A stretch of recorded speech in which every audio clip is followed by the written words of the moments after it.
Welcome to the Root of Power podcast, where I teach you how to step into your power, find alignment, and create a life that you love using holistic methods, interviews with industry leaders, and inspiring stories from people who know that true freedom is found within.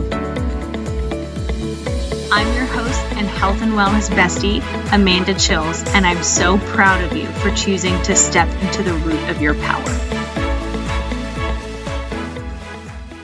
What up, podcast fam? Welcome to today's episode. I wanted to, before we get started, let you know that I have a very cool 10 tips to increase your energy naturally. So listen, if you are drinking Monsters or 19 cups of coffee a day, this is for you, okay? Go to amandachills.com/energy. And it is totally free. So y'all are welcome. We about to be a bunch of Energizer bunnies up in here. Okay, let's get to the episode. Glad you're here. I hope everyone is settling into the new year and really digging into what you are wanting out of this year. And hopefully giving yourself some grace and compassion along the way, because I need it, you need it. Everybody up in here needs it. We are going to talk today about toxic positivity and how it's probably ruining your life a little bit. Now, for those who have never heard the term, you might be saying, Amanda, what? Positivity is toxic? Like, that sounds fake. Aren't we supposed to be happy all the time and always look on the bright side and find the silver lining? To which I say, nay, friend, you're not supposed to be happy all the time. You're not supposed to always look on the bright side. Some things don't have a silver lining. Some things don't have a bright side. Some things are meant to be felt deeply and painfully. And that's just how it is sometimes. Welcome to the human condition. It's very common, I think, for people to want to be happy all the time and positive and to really see that as a goal. And it's not real. It's just not.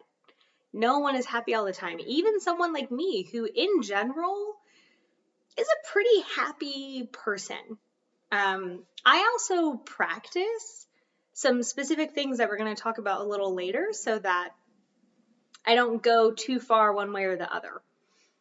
But even people that are generally happy aren't happy 24/7. And a trend that I see with a lot of people is wanting to be happy all the time. And so they'll do whatever it takes in order to never feel an unpleasant emotion, which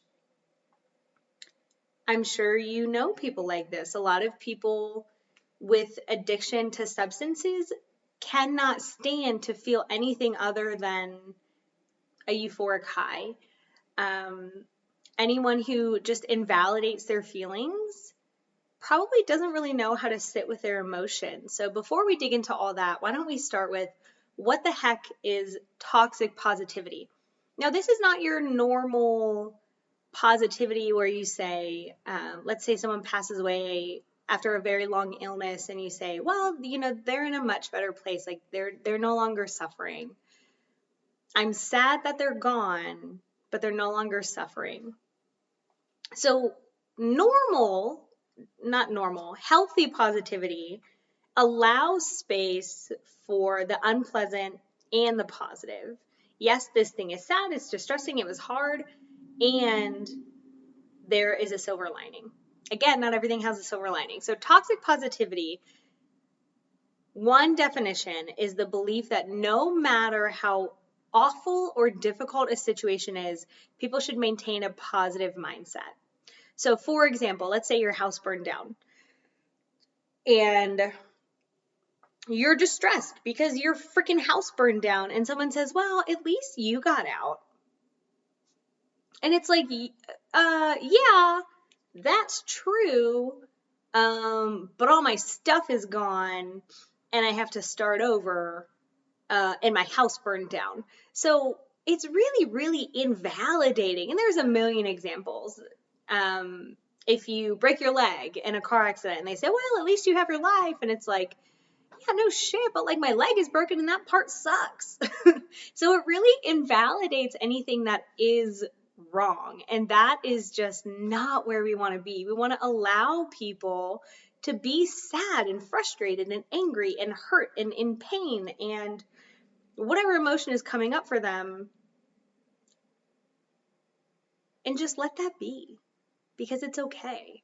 It's okay to feel every emotion. You're supposed to feel all of your emotions, even the unpleasant ones. And where people get into trouble is they only allow positive vibes only. No low vibes here. Like, get out of my face with that nonsense. It's not real. So some examples of toxic positivity, besides the one we just mentioned, someone who says, well, look on the bright side, blah, blah, blah, blah. Like, that's, no, thank you. We don't want that. Well, at least X didn't happen. Well, you lost your job, but at least your head didn't spontaneously combust on the way home. It's like, yeah, okay, but can we acknowledge that I lost my job and it's stressful as hell? Someone that tells you everything happens for a reason. This is a really common one when people pass away, or you break up, or your partner cheats on you, or your dog dies, or, well, everything happens for a reason. And it's like, maybe the reason is that life sucks and I'm pissed about it. Like, it just totally doesn't give you any space. Like, it immediately shuts people down because they're like, okay, well, didn't realize that you were God, so you know this reason that this is happening. It's still horrible. It doesn't allow people space. Or someone that tells you happiness is a choice. Well, happiness is a choice, so you should just look on the bright side. No, Karen, it's not a choice. Caveat, people, because happiness is a muscle and positivity is a muscle that you can make stronger.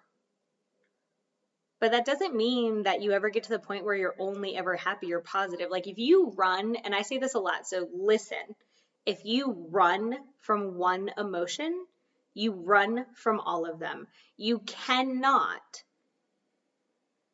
avoid one emotion, sadness, anger, pain, grief, whatever, without also cutting yourself off from every emotion. They always go together. And the ironic thing is that you end up with more of the emotions that you're probably trying to avoid.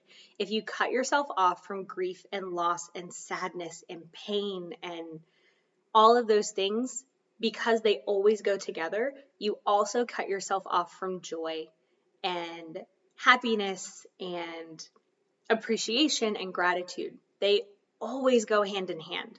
If you allow one, you allow all of them, which means you'll naturally flow through different emotional states. But if you're avoiding them, you're going to stay in a really struggle emotional state. Now, why do people do toxic positivity? Probably lots of reasons. Probably not just to be a jerk.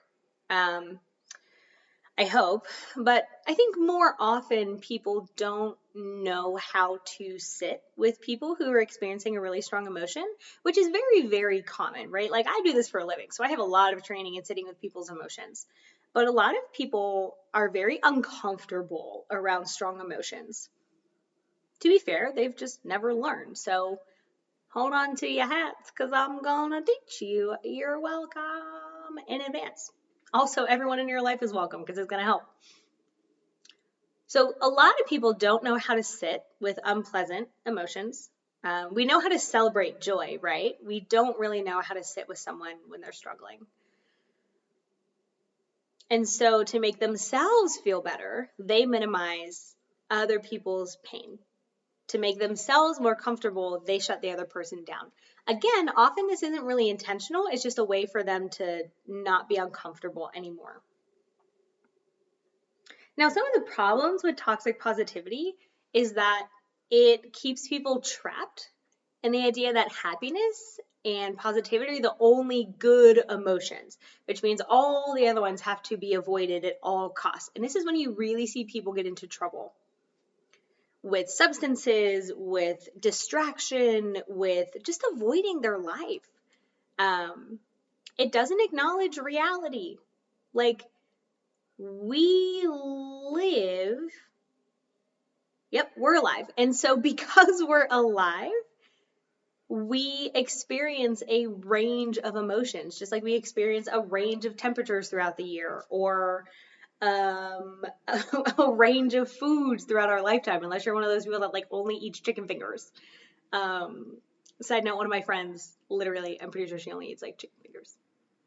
But that's here nor there. So because the human condition exists on a spectrum like everything else, in reality, you're going to feel sad sometimes. You're going to feel angry. You're going to feel hurt. You're going to feel joy. You're going to feel gratitude. You're going to feel afraid. The whole gamut, right? You're going to feel disrespected. You're going to feel respected. You're going to feel appreciated and unappreciated. See how these always have a mirror? So it doesn't acknowledge the literal reality that you're going to have problems in your life sometimes. And those come with kind of hard emotions. The other thing is it invalidates your feelings. It tells you that what you're feeling isn't real. It shouldn't matter. And along with that comes guilt and shame, because you think you're not supposed to feel this way. It should be easier. Other people go through it.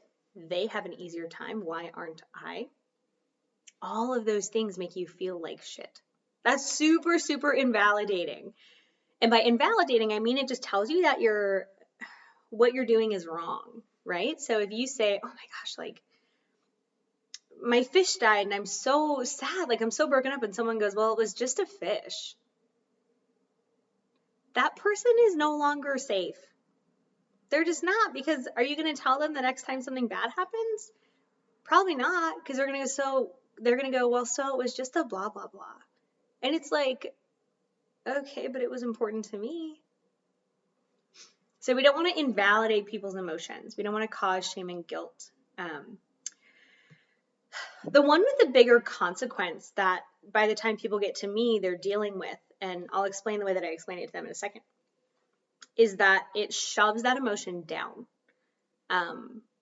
So emotions are meant to be felt. That's a term called embodying, meaning you feel your emotions. When we don't allow them to come up, when we shove them down, when we invalidate them, when we are only allowed to be positive, they can't heal and they can't fully express. So if you think of emotions like a wave, they always crest and they always come down. I'm sure, seen a child. Children do this instinctively, right? Children will throw a tantrum and then they'll re-regulate. If you've ever spent any time around children, you definitely know what I'm saying. You'll watch them build and build and build, and they'll have this tantrum. They'll have this peak moment, and then they'll come down and they'll often like go to sleep.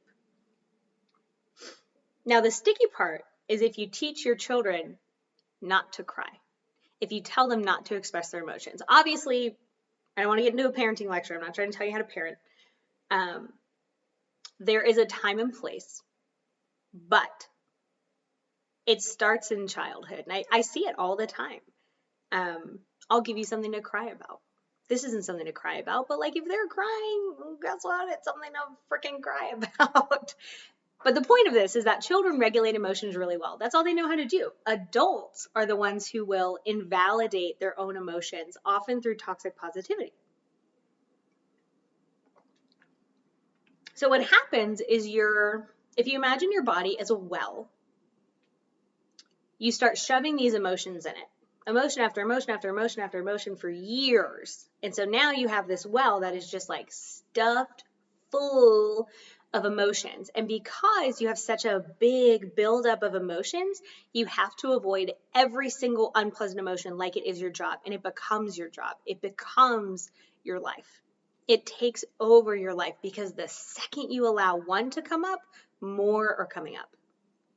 And so instead of dealing with one or maybe two or three at the most emotions at a time, you're dealing with whatever you're dealing with, plus this huge reservoir of emotions that now you have shoved down, but you literally only have so much room. Like, your emotional capacity is only so big, so they're going to come up.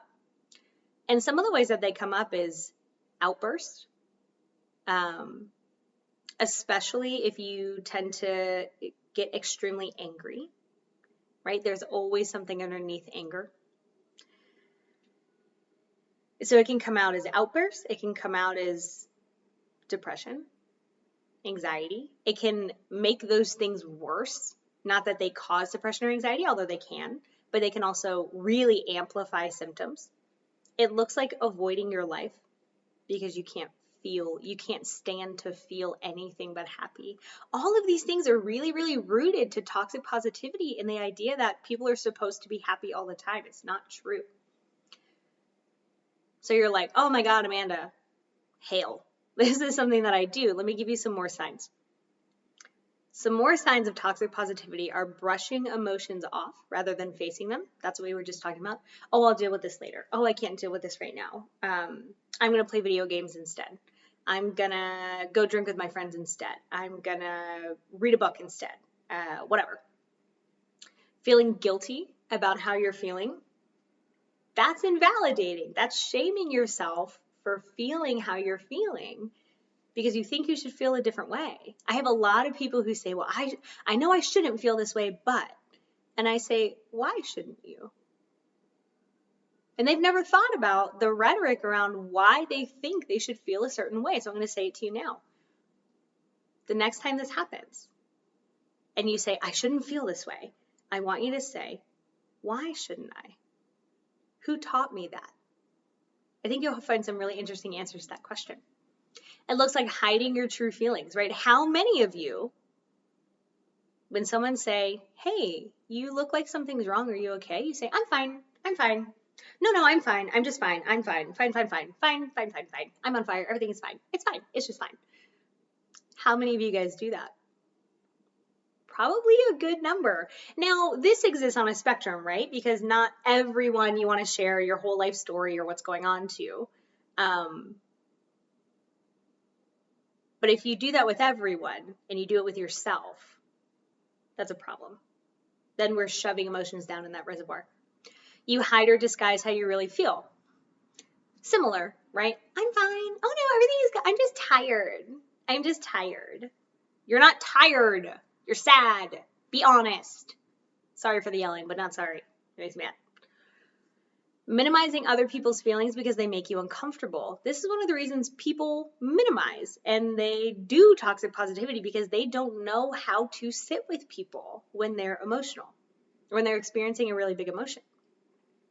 Shaming other people when they don't have a positive attitude. So this is how we do it to other people. We say, well, at least X didn't happen. Oh, look at the bright side. No.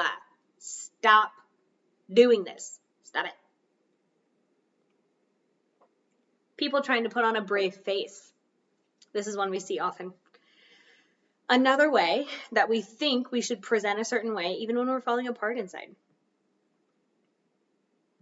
Now, some of these are you. We're going to talk about how to deal with them.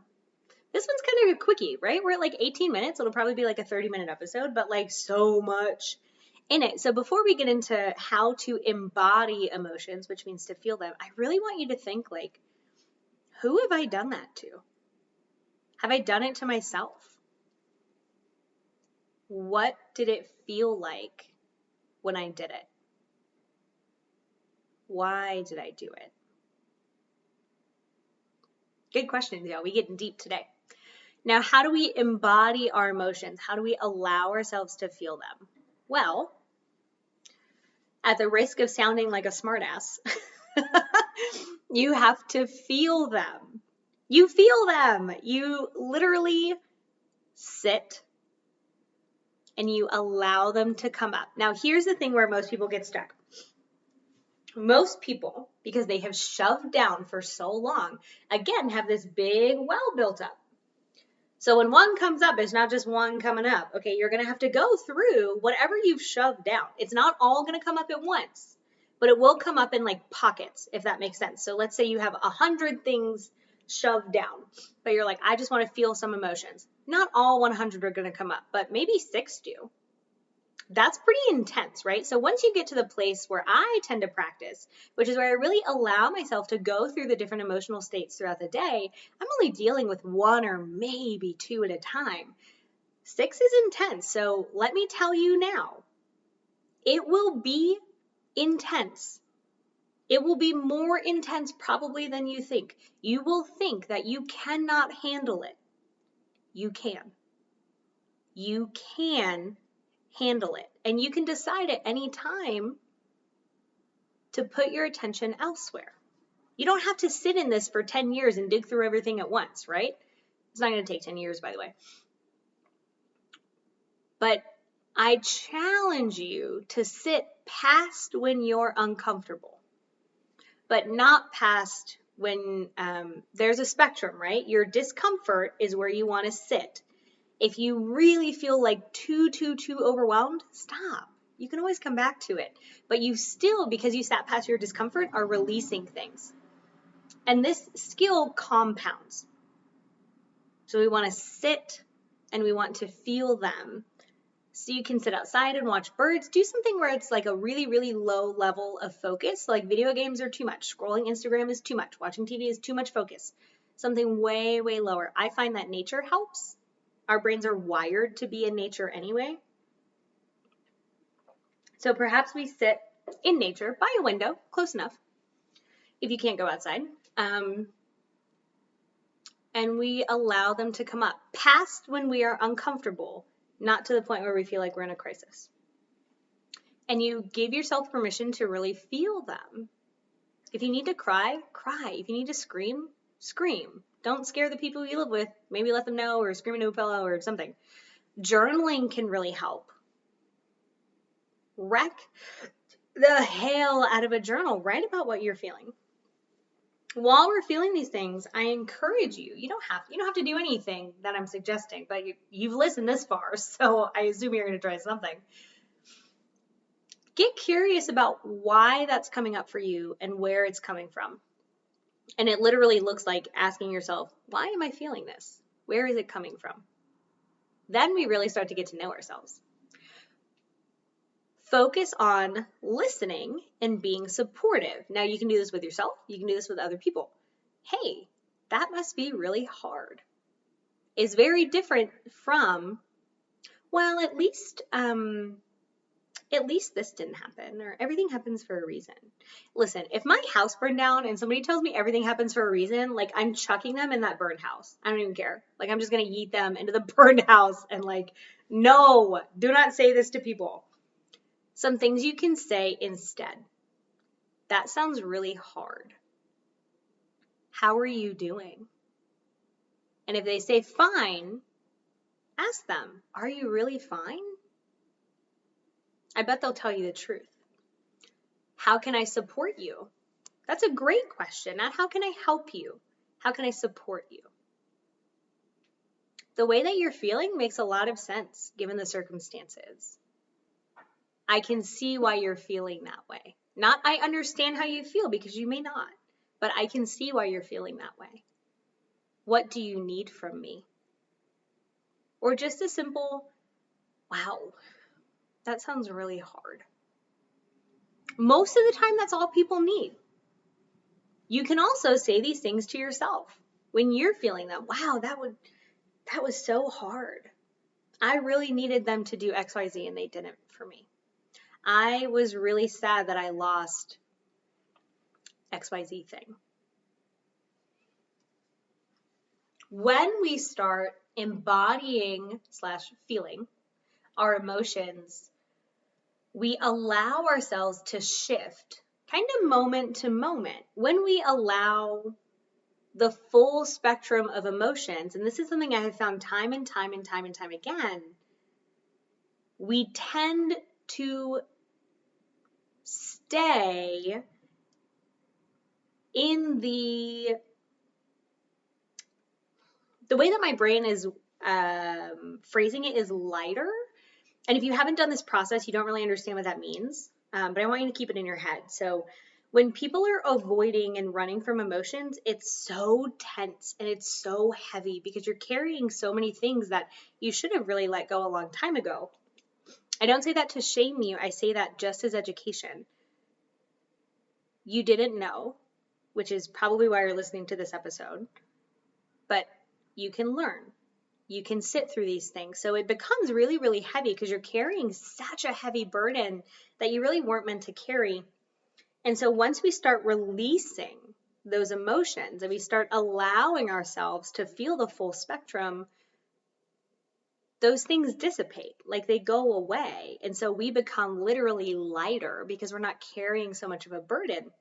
And the really interesting thing that happens, that's one of my favorite things that happens, and I can always tell when someone's on this timeline because I've done it enough times now, is that they start just naturally feeling more positive. Human beings are so resilient. I mean, we can find meaning and joy in literally any circumstance. If you have read L. Wiesel, forgive me if I mispronounce his name, his book when he was, now I'm going to say it and I can't think of the name. Let me look it up really quick. The book that he wrote right after he was imprisoned at Auschwitz, I believe. Let me really get this right because I'm about to screw it up. The point of this is to say he found joy and meaning in that experience. And if you've talked to a Vietnam vet or World War II vet or someone who's been through combat or a really awful situation, it was called Night. There we go. He was imprisoned at Auschwitz and Buchenwald. Buchenwald? Oh, someone tell me how to pronounce that, please. If you haven't read that book, it's fascinating. He really talks about his experience and how the people that survived were the ones that were realistic and allowed themselves to be sad and to also find joy in the very small moments. Where was I going with that? Sorry, my brain got off track. It does that often. Frick.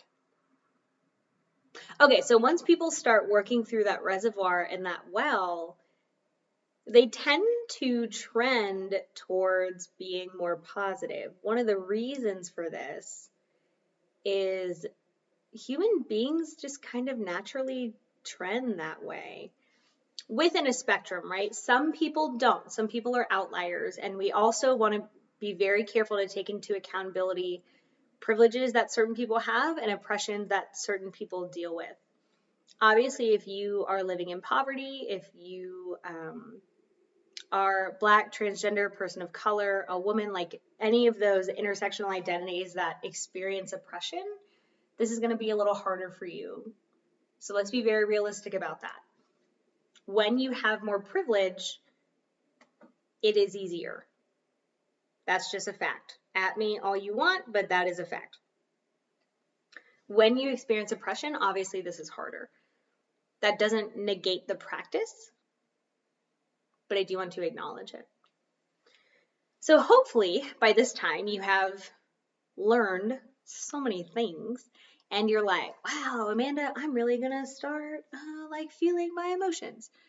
Here's my guidance for you. You don't have to take it, right? You don't have to do anything that I suggest. You ain't got to do nothing.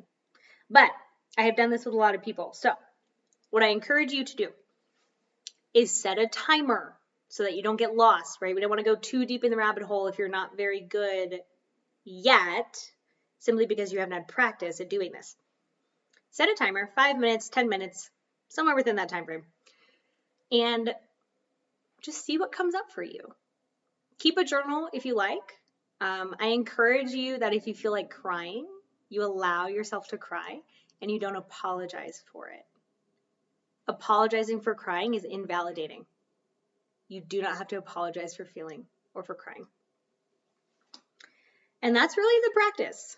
At the end of 5 or 10 minutes, Calm yourself down as best you can. If you don't know what calms you down, here are some suggestions. Drink some water, stretch.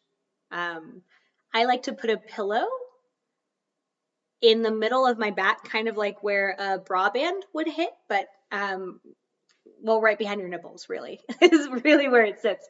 And open up your chest. A lot of the times when we're sad and we're feeling those unpleasant emotions, we cave in. And so you want to open up your chest to just release some tension.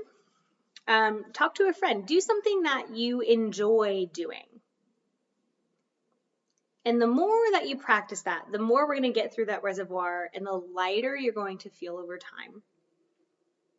And then we're only dealing with things that come that day versus like however long we've shoved these things down. So we want to remember that we want to be supportive, not invalidating. So instead of saying, well, at least X didn't happen, or look on the bright side, we say, wow, that must be hard.